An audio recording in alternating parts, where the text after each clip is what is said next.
Hello, everyone. Welcome back to Introduction to Mind and Will. Today, we're going to be talking about the boundaries of the mind. How far does your mind extend? We're going to be looking at a reading from Andy Clark and David Chalmers called The Extended Mind. So, most of us, the idea goes, think of ourselves, or at least our minds, at stopping at the barrier of our skin or our skull, right? That is, there's this sort of rigid difference between us and the world that's outside of us, right? We are contained, it seems, within our bodies to some extent. Well, Clark and Chalmers are going to argue that we should extend our notion of our minds outside of our skulls, outside of our bodies, to include some elements of the outside world, right? Okay, so they begin by talking about extended cognition. So they begin by arguing that cognition can easily be seen to extend beyond our bodily limits. It's not a far stretch at all. The idea is more or less this. Sometimes we incorporate things that are outside of ourselves to make some kinds of cognitive tasks possible or easier. And because of that, it is appropriate to claim, at least sometimes, that those external things are part of our cognitive process. So for those of us today, that's probably a lot easier to swallow than it was at the time that Clark and Chalmers were writing. And they were writing in 1998, before everyone had smartphones. Now that we all have smartphones, this seems to be pretty obvious, I think, to most of us today. Yeah, there is a device in my pocket, right, that I can pull out and make certain kinds of cognitions far easier. In fact, there's some things that I could not possibly do without it. Sometimes it makes it possible, not just easier. Nevertheless, even if we might accept that intuition is an obvious one, let's look at the actual argument. So, the argument is that we often form what they call coupled systems with external features of the world in order to facilitate, make easier, or make possible some kind of cognitive process. So, what is a coupled system in this particular sense? Well, it's a grouping between, in their sense, you and some feature of your environment in a way that is ineliminable. To be ineliminable just means that the two things can't be taken apart without there being a corresponding change in what is possible. Right? So if I remove, for example, the smartphone from you, well, I have changed what you are capable of doing, right? And therefore the coupling has this kind of ineliminability. If I separate it, it's no longer capable of achieving the same things, right? That's more or less the idea here. Okay, so you can't expect to observe the same functions from the individuals after they've been decoupled. So, in some sense, coupled systems produce effects that require their unity.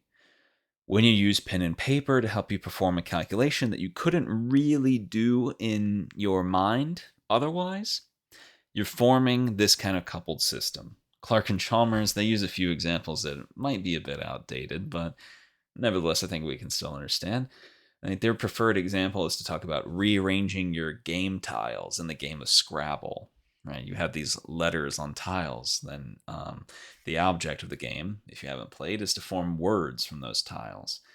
Well, rearranging them physically can help you recall possible words that you can play. Right, so in some way, you're using the tiles and the physical rearrangement of them to aid the cognitive process of, well, thinking of words that you can play.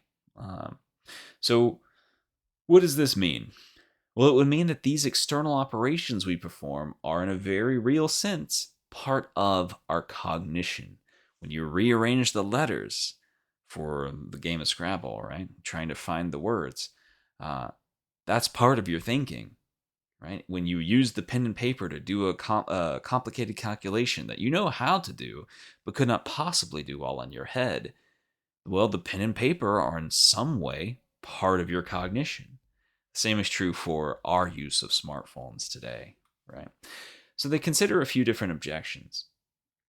First, some could argue that thinking requires an element of consciousness to it.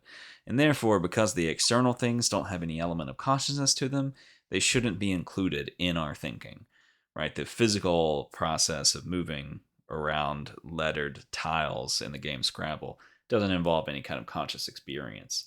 Not where the letters are concerned, at least. There is no consciousness in the external components, right? The pen and paper have no kind of conscious aspect, and therefore the idea is they might not be involved in thinking.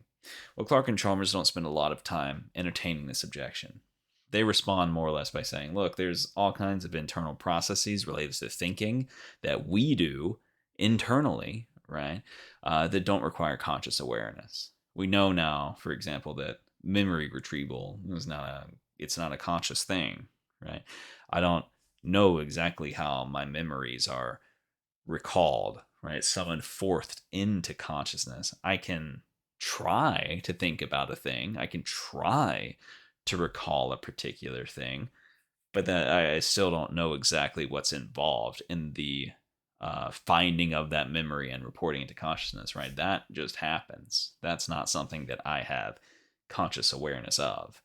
So it seems like even internal cognitive measures do not pass this test. So we don't really have to worry about this particular objection.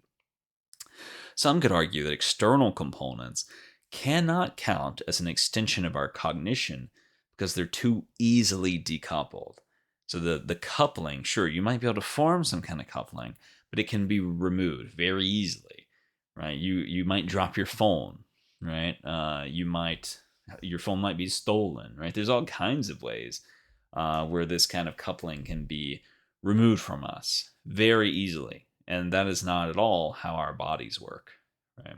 So Clark and Chalmers think that there's a lot more to this objection than there was to the first. They think what you need then as a condition is something like reliable coupling. So, true, any kind of coupling with the external environment is not going to be enough. It needs to be reliable coupling for it to count as contributing to cognition. What that means is that we need to have reliable access to the thing, right? Whenever we go to engage in a cognitive process that demands it, we need it to be reliably accessible. So, for the most part, it's going to be the case, for instance, that for at least most of us, our cell phones will count, right? Because, well, they're accessible. They're in our pockets, they're on our desk, they're everywhere, right? Um, to make the point, they consider what they regard to be a distant future now with, Neuralink and things like that on the horizon, not so distant future, in which we could have these kind of neural implants. Um, Obviously, the idea here is that the neural implant is going to be this thing that did not originate in your body. It's in some way external to you. Nevertheless, eventually, it's going to be a part of your cognitive process, right? Um, the point there is that it would be very reliably coupled with you. You're not going to be able to just like extract this neural implant whenever you want to. So, so long as you have reliable coupling, it seems to be sufficient, right? Okay. They also think that there are already external things present without having to go as far as like neural implants to make the case of reliable couplings. So your fingers, when you go to do basic arithmetic, especially if you're very young, right? And you count on your fingers, when you use your fingers to help you count, you are using something external. It's not in your mind. Your fingers are not in your mind, but nevertheless, you're using them to facilitate some kind of cognitive process. Thus, you're forming some kind of coupling between your mind and, well, your fingers, your digits in this case, right? And they're reliable unless you undergo some accident. If you have fingers, if you've had fingers, they're there reliably, right? Okay, so the possibility of decoupling then maybe in principle isn't an issue, but you could still object by saying that decoupling is more likely for an external thing because it's more susceptible to damage, loss, that kind of thing. So, yeah, sure, you have your phone with you all the time, right? So it seems to be reliably coupleable, right? But it's still an issue that it can be damaged. If I drop my phone, it could break. It might not work anymore, right?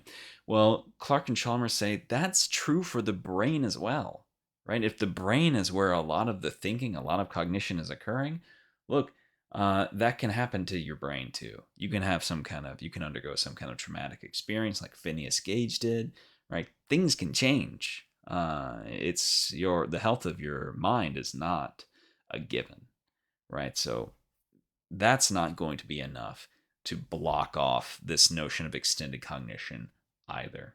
So it seems like we might have to grant Clark and Chalmers that, yeah, it seems like we can extend our cognition to include things outside of our minds, like cell phones, right? Again, today, maybe not that far of a leap. Um, where you might start to feel like they're pushing your intuitions into unfamiliar territory is when they try to expand these insights towards the mind itself. So, thus far, they've only argued about externalizing cognition. What if they tried to argue that the mind should be externalized? Well, that's precisely what they intend to do. They think it's fairly straightforward, for example, that at least some parts of our minds can exist outside of our bodies, right? They specifically talk about beliefs. The beliefs can reside externally to us. So, to make this point, they introduce what is now a sort of infamous example called Otto's notebook. So, the way Otto's notebook works is this: Otto is an elderly man who is suffering from some form of Alzheimer's disease. He knows he can't rely on his own internal memory. So whenever he hears something, he writes it down in his notebook.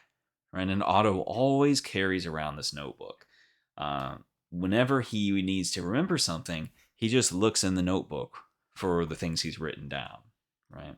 So suppose that he hears that there's this new exhibit at the Museum of Modern Art, and he really wants to go see it. Okay, well, he checks his notebook and he finds in his notebook that the museum is on 53rd Street.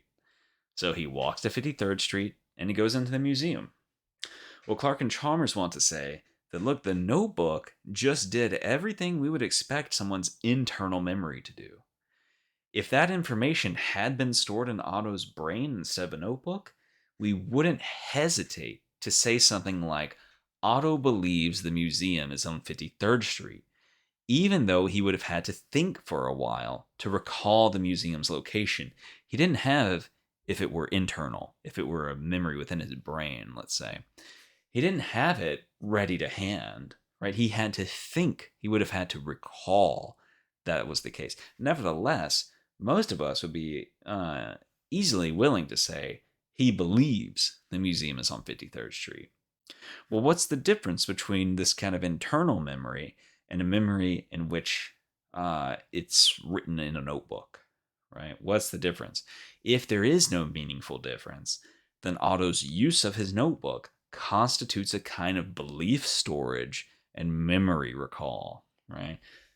Okay, so the idea is this: Otto's notebook contains, in some way, Otto's beliefs, right?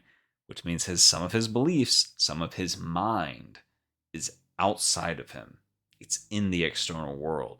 He is coupled with the external world or some component of it such that his mind exists beyond him, right? Obviously, there's some objections that they're going to have to consider, right? Maybe you could argue that Otto, for instance, just believes that anything the notebook says is true. That's the belief that Otto has, not the individual writings down in the notebook. He just has the belief that anything the notebook says is true. Okay, in that way, we get to say that all of Otto's beliefs, because he only has one, right? Anything the notebook says is true. That's just inside his head. We don't have to externalize any of the beliefs.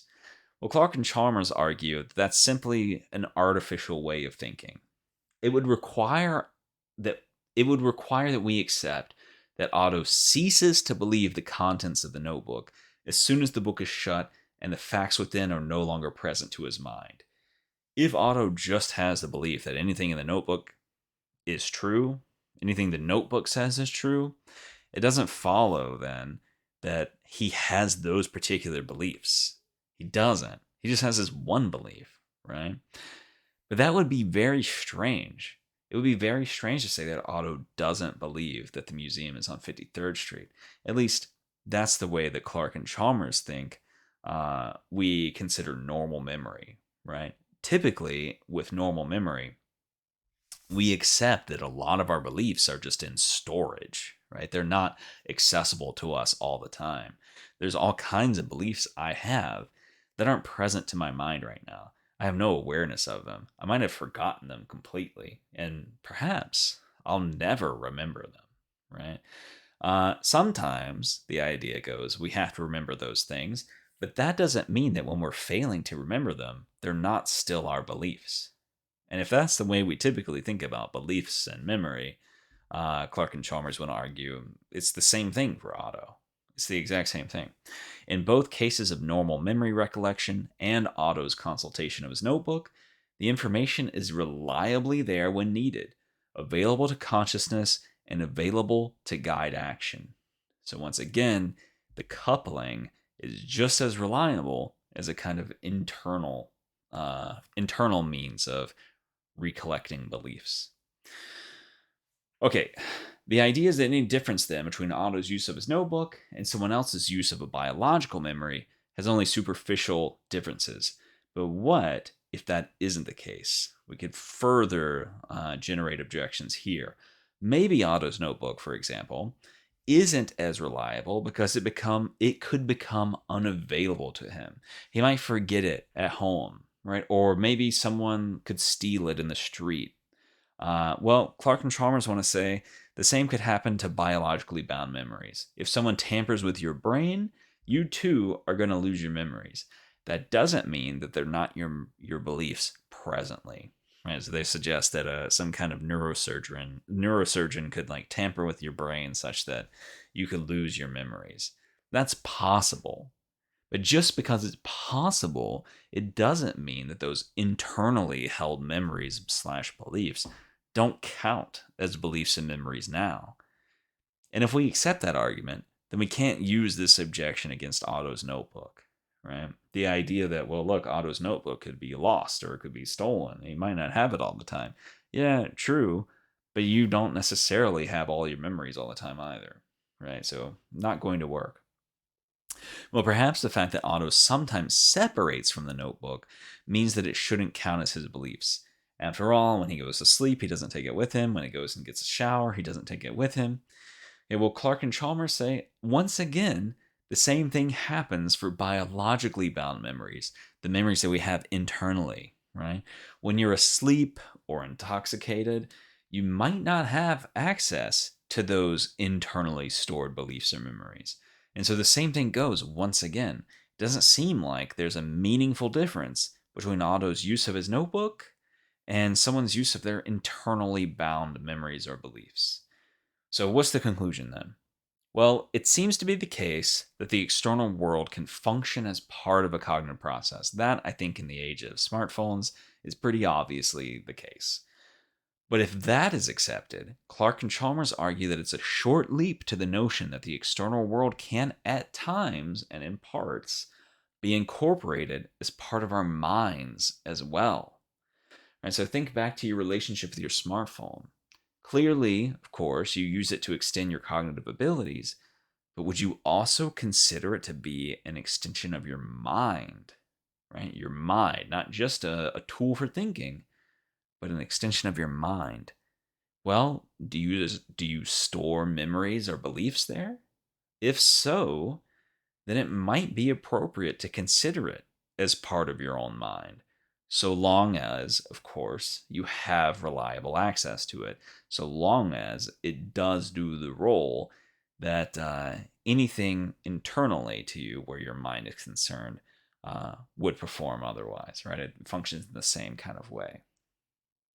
But if this is so, Clark and Chalmers consider, how far does this externalization go? How far do our minds leave our bodies? What are the limits? Well, one thing they consider has to do with socially extended cognition. This is cognition that includes other people.